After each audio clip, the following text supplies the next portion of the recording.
Tanmoy channel এক্সে স্বাগত। বন্ধুরা, আমার চ্যানেলের বিভিন্ন লেখকের লেখা গল্পের সম্ভার ভালো লাগলে লাইক করতে পারো, শেয়ার করতে পারো, আর কমেন্টে জানিও কেমন লাগলো। সাথে সাবস্ক্রাইব করতে ভুলো না, আর পাশের বেল আইকনটি প্রেস করতে ভুলো না, যাতে নতুন নতুন গল্পের আপডেট পেতে পারো।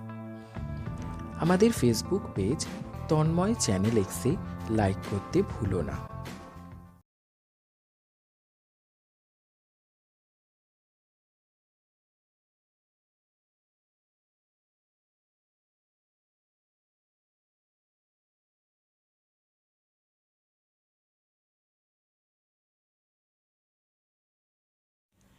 Sunday special. কিশোর ভারতী শারদীয়া 1426। জানা থেকে অজানা। অপূর্ব চট্টোপাধ্যায়ের লেখা জমিদারি নয় আসমানদারি। 8ই সেপ্টেম্বর 1899। উইল করলেন মহর্ষি দেবেন্দ্রনাথ ঠাকুর। জীবনের শেষ উইল। সময় ক্রমশ সংক্ষিপ্ত হয়ে আসছে, গুটিয়ে যাচ্ছে বেলা। হাতে আছে আর মাত্র কয়েকটা বছর, তারপর সাঙ্গ হবে এই জীবনের লীলা খেলা। পিতা প্রিন্স দ্বারকানাথ ঠাকুরের বিপুল ঐশ্বর্য তখনও নিঃশেষ হয়ে যায়নি। যা আছে তাতে হেসে খেলে চলে যাবে আরও অনেক পুরুষ। দেবেন্দ্রনাথ উইল করলেন। নদিয়ার বিরাহিমপুর ও রাজশাহীর কালীগ্রাম একত্রে পেলেন দ্বিজেন্দ্রনাথ, সত্যেন্দ্রনাথ এবং রবীন্দ্রনাথ ঠাকুর। জোড়াসাঁকোর ঠাকুর পরিবারে অন্যতম কৃতীয় সুদর্শন সন্তান জ্যোতিরিন্দ্রনাথ ঠাকুরের জন্য বরাদ্দ হল মাত্র 1200 টাকা। অর্থাৎ তিনি মাসে হাতে পাবেন মাত্র সামান্য ওই কটি টাকা। কেন এত কম টাকা? উইলে সেই কারণটিও হয়তো লেখা আছে। যেহেতু তিনি নিঃসন্তান, তাই ওই টাকাতেই তার মাস চলে যাবে বলে ভেবেছিলেন পিতা দেবেন্দ্রনাথ। পুত্র জ্যোতিরিন্দ্রনাথও কোনো অভিযোগ করেননি। মুখ বুজে পিতার করা উইলকে মেনে নিয়েছিলেন। তবে এই উইল করার 3 বছর আগে 1896 সালের 8ই আগস্ট দেবেন্দ্রনাথ তাঁর আসল কাজটি সম্পন্ন করে রেখেছিলেন। পিতা দেবেন্দ্রনাথ কনিষ্ঠ পুত্র রবীন্দ্রনাথকে অসম্ভব ভালোবাসতেন। তবে সেই পুত্র জমিদারি সামলানোর মতো যোগ্যতা অর্জন করেছে কিনা তা নিয়ে তার মনে বোধহয় সামান্য সংশয় ছিল। তাই পিতার পরীক্ষার মুখোমুখি হতে হয়েছিল জোড়াসাঁকোর ঠাকুর পরিবারের সর্বশ্রেষ্ঠ সন্তান, আবার এই পৃথিবীর সবথেকে দুঃখী মানুষ রবীন্দ্রনাথ ঠাকুরকে। পিতা জমিদারের আসনে পুত্রকে প্রথমেই বসতে দেননি। উইল করার 9 বছর আগেই তিনি পুত্রের পরীক্ষা নিয়েছিলেন। 1890 সালে তিনি পুত্র রবীন্দ্রনাথকে পাঠালেন জমিদারি ইন্সপেকশনে। 6 বছর পিতার কড়া নজরে পুত্রকে সামলাতে হয়েছিল তার নিজ দায়িত্ব। তারপর এলো সেই কাঙ্ক্ষিত দিন। সেদিন তিনি পেলেন পুরস্কার। 1896 সালের 8ই আগস্ট বিষয় বৈরাগী দেবেন্দ্রনাথ পাওয়ার অফ অ্যাটর্নির মাধ্যমে তার সমগ্র সম্পত্তির ভার তুলে দেন রবীন্দ্রনাথের হাতে। তবে সেই পরীক্ষা চলাকালীন দেবেন্দ্রনাথ একটি চিঠি লিখেছিলেন রবীন্দ্রনাথকে। এই ক্ষণে তুমি জমিদারির কার্য পর্যবেক্ষণ করিবার জন্য প্রস্তুত হও। প্রথমে সদর কাছারিতে নিয়মিত রূপে বসিয়া সদর আমিনের নিকট হইতে জমা ওয়াফিল বাকি ও জমা খরচ দেখিতে থাকো, এবং প্রতিদিনের আমদানি রপ্তানি পত্র সকল দেখিয়া তার সারমর্ম নোট করিয়া রাখো। প্রতি সপ্তাহে আমাকে তাহার রিপোর্ট দিলে উপযুক্ত মতে তোমাকে আমি উপদেশ দিব, এবং তোমার কার্যে তৎপরতা ও বিচক্ষণতা আমার প্রতীতি হইলে আমি তোমাকে মফস্বলে থাকিয়া কার্য করিবার ভার অর্পণ করিব। পিতার এই পরীক্ষায় সসম্মানে উত্তীর্ণ হয়েছিলেন রবীন্দ্রনাথ। তবে তাকে করতে হয়েছিল কঠোর পরিশ্রম।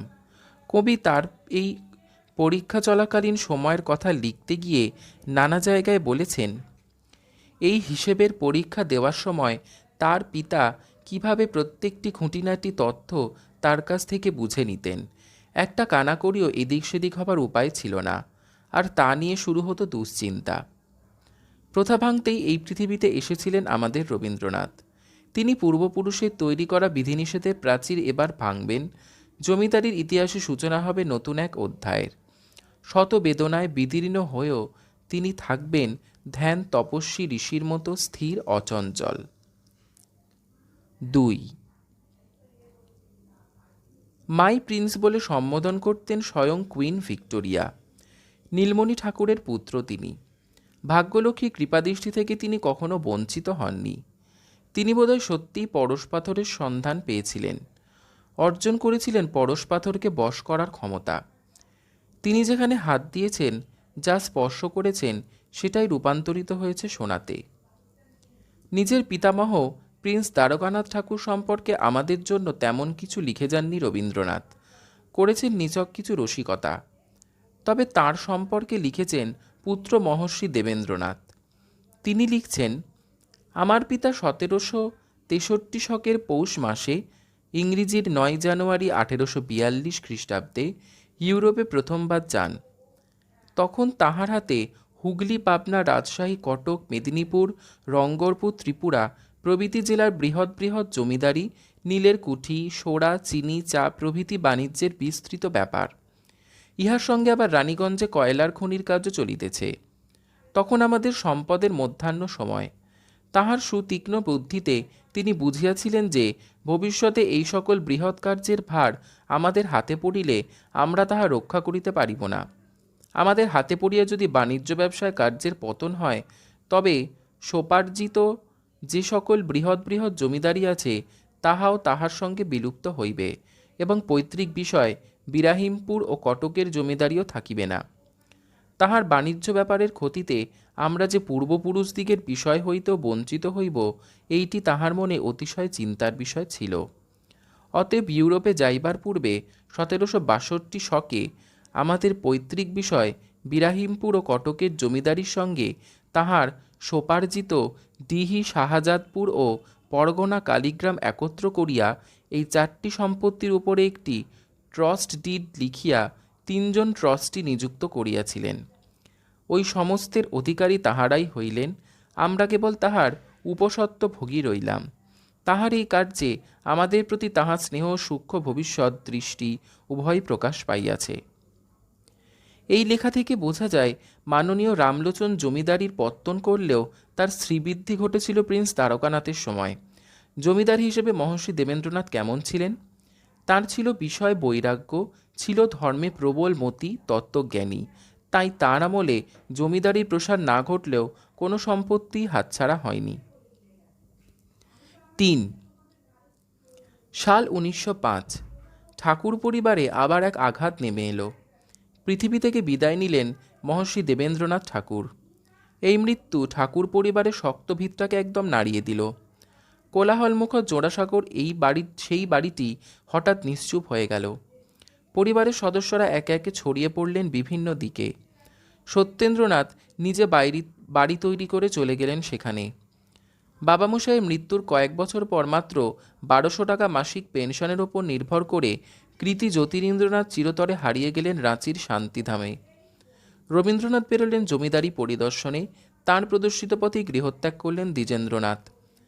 জমিদার রবীন্দ্রনাথ, তখন তার বয়স 30-এর নিচে। এইবার তিনি প্রথা ভাঙবেন। আসলে জমিদারি ব্যাপারটা তার কোনো কালেই মনোভূত ছিল না। বহুকাল পরে তিনি পুত্র রথীন্দ্রনাথকে লিখেছিলেন, যেরকম দিন আসছে তাতে জমিদারির উপর কোনো দিন আর ভরসা রাখা চলবে না। ও জিনিসটার উপর অনেককাল থেকেই আমার মনে মনে ধিক্কার ছিল, এবার সেটা আরও পাকা হয়েছে। যেসব কথা বহুকাল ভেবেছি, এবার রাশিয়ায় তার চেহারা দেখে এলুম। তাই জমিদারি ব্যবসায় আমার লজ্জাবোধ হয়। আমার মন আজ উপরের তলার গদি ছেড়ে নিচে এসে বসেছে। দুঃখ এই যে ছেলেবেলা থেকে পরোপজীবী হয়ে মানুষ হয়েছি। মন চেয়েছিল অন্য পথে, অন্য কোনোখানে যেতে, কিন্তু কর্তব্য সংসার প্রতিপালন বাউল কবিকে টেনে নিয়ে গিয়ে বসিয়ে দিল জমিদারের কঠিন গদিতে। আর এর ফলে তিনি বারে বারে যন্ত্রণায় কাতর হয়েছেন, ভেঙেছেন পূর্বপুরুষের সৃষ্টি করা অচল প্রথা, তবু শান্তি পাননি। তাই তো তিনি প্রমথ চৌধুরীর রায়তের কথা বইয়ের ভূমিকায় লিখেছিলেন, আমার জন্মগত পেশা জমিদারি, কিন্তু আমার স্বভাবগত পেশা আসমানদারি। এই কারণেই জমিদারির জমি আঁকড়ে থাকতে আমার অন্তরের প্রবৃত্তি নেই। পুণ্যাহ অনুষ্ঠান, এই অনুষ্ঠানেই বিদ্রোহ করলেন আমাদের প্রাণের কবি রবীন্দ্রনাথ। অথচ সেই প্রথা তৈরি করা হয়েছিল তার পিতামহ প্রিন্স দ্বারকানাথের আমলে। সেই প্রথা এবার ভাঙছেন তাঁর নাতি রবীন্দ্রনাথ।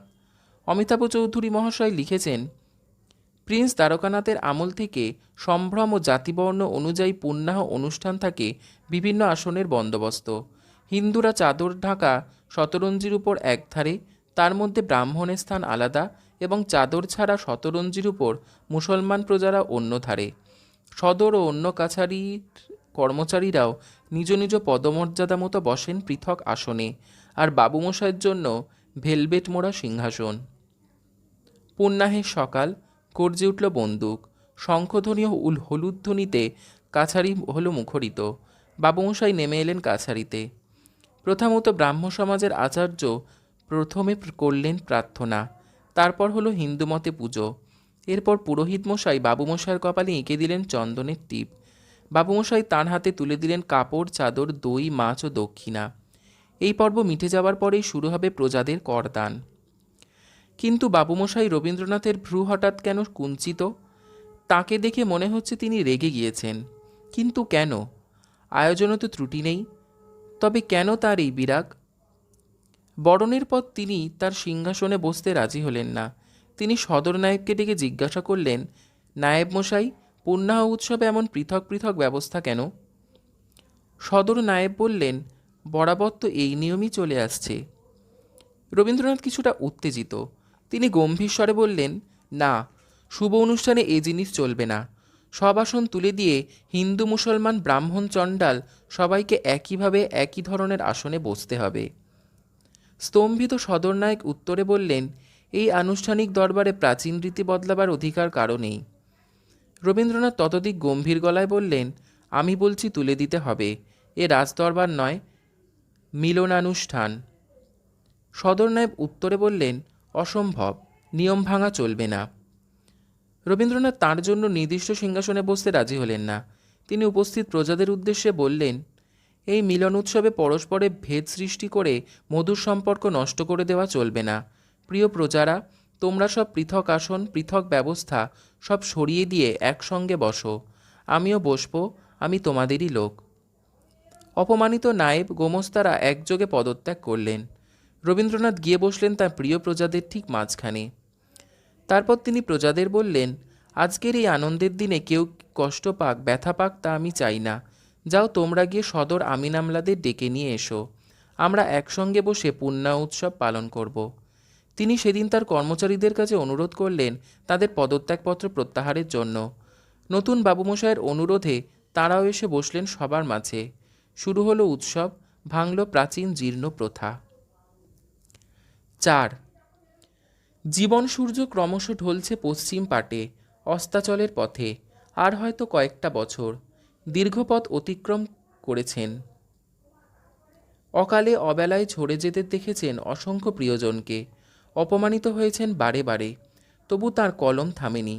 তাই বলা যেতে পারে, উপনিষদ না পড়ো, ক্ষতি নেই, কিন্তু রবীন্দ্রনাথকে পড়তেই হবে। তিনি আমাদের সমগ্র জীবন জুড়ে জড়িয়ে আছেন। এই পড়ন্ত বেলায় তিনি শেষবারের মতো মিলিত হবেন প্রজাদের সঙ্গে। তিনি পুণ্যাহ অনুষ্ঠানে যোগ দিতে এলেন প্রতিস্বরে। ওইটিই তখন তার নিজস্ব জমিদারি। সেদিন রবীন্দ্রনাথের সঙ্গে ছিলেন তার ম্যানেজার বীরেন্দ্রনাথ সর্বাধিকারী, একান্ত সচিব সুধাকান্ত রায়চৌধুরী, অবসরপ্রাপ্ত ম্যানেজার ও শ্যালক নগেন্দ্রনাথ রায়চৌধুরী ও সর্বক্ষণের কাজের লোক বনমালী। এবার তিনি বোটেই ছিলেন। বোট থেকে পালকিতে চেপে এলেন অনুষ্ঠান স্থলে। প্রজাদের দেখে রবীন্দ্রনাথও খুশি। কালীগ্রাম পরগনায় প্রজাবৃন্দের পক্ষে কফিলুদ্দিন আকন্দ বাতোয়াল কবিকে শ্রদ্ধাঞ্জলি দিলেন এই বলে, প্রভুরূপে হেতা আসো নাই তুমি, দেবরূপে এসে দিলে দেখা, দেবতার দান অক্ষয় হোক, প্রতিপটে থাক স্মৃতিরেখা। আবেগতাড়িত রবীন্দ্রনাথ তার উত্তরে বললেন, সংসার থেকে বিদায় নেবার সময় তোমাদের সঙ্গে দেখা হলো, এইটাই আমার সান্ত্বনা। তোমাদের কাছে অনেক পেয়েছি, কিন্তু কিছু দিতে পেরেছি বলে মনে হয় না। সেসব কথা মনে হলে বড় দুঃখ পাই। কিন্তু আর সময় নেই, আমার যাবার সময় হয়েছে। শরীর আমার অসুস্থ। এ অবস্থায় তোমাদের মধ্যে এসে তোমাদের সঙ্গে থেকে তোমাদের উন্নতির জন্য কিছু করবার ইচ্ছা থাকলেও আমার সময় ফুরিয়ে এসেছে। তোমরা নিজের পায়ে দাঁড়াও, তোমাদের সবার মঙ্গল হোক। তোমাদের সবাইকেই এই আশীর্বাদই আমার শেষ আশীর্বাদ। কবি এবার ফিরছেন। নদীঘাটে ভিড় জমিয়েছেন প্রজারা। ছলছল চোখে তারা তাকিয়েছেন বোটের দিকে। দুচোখ ভরে শেষবারের মতো দেখছেন তাদের প্রিয়, অত্যন্ত প্রিয় বাবু মশাইকে। রবীন্দ্রনাথ দাঁড়িয়ে আছেন বোটের ওপরে। বনমালী তার হাতটা ধরে আছেন। হঠাৎ উঠল প্রবল বাতাস। সেই পাগল হাওয়ায় এলোমেলো হলো কবির সাদা চুলদাড়ি। বাদামি জোব্বাও সেই হাওয়ার ছোঁয়াতে একটু বোধহয় ওড়ার চেষ্টা করল। কবি তীরে উপস্থিত প্রজাদের উদ্দেশ্যে করজোড়ে প্রণাম জানালেন। হয়তো মনে মনে বললেন, বিদায়, তোমরা ভালো থেকো। কবিকে স্পর্শ করে সেই পাগল বাতাস হঠাৎই আটকে গেল পালে, আর সেই সঙ্গে কবির অজান্তে চোখ থেকে গড়িয়ে পড়ল দুফোঁটা চোখের জল। আলতো হাতে সেই জল মুছে কবি হয়তো বনমালীকে বলেছিলেন, চল এবার ফেরা যাক, ফিরি মহাপ্রস্থানের পথে। ঋণ শিকার প্রশান্ত পাল, প্রশান্তচন্দ্র পাল, অমিতাভ চৌধুরী, পার্থসারথী চট্টোপাধ্যায়।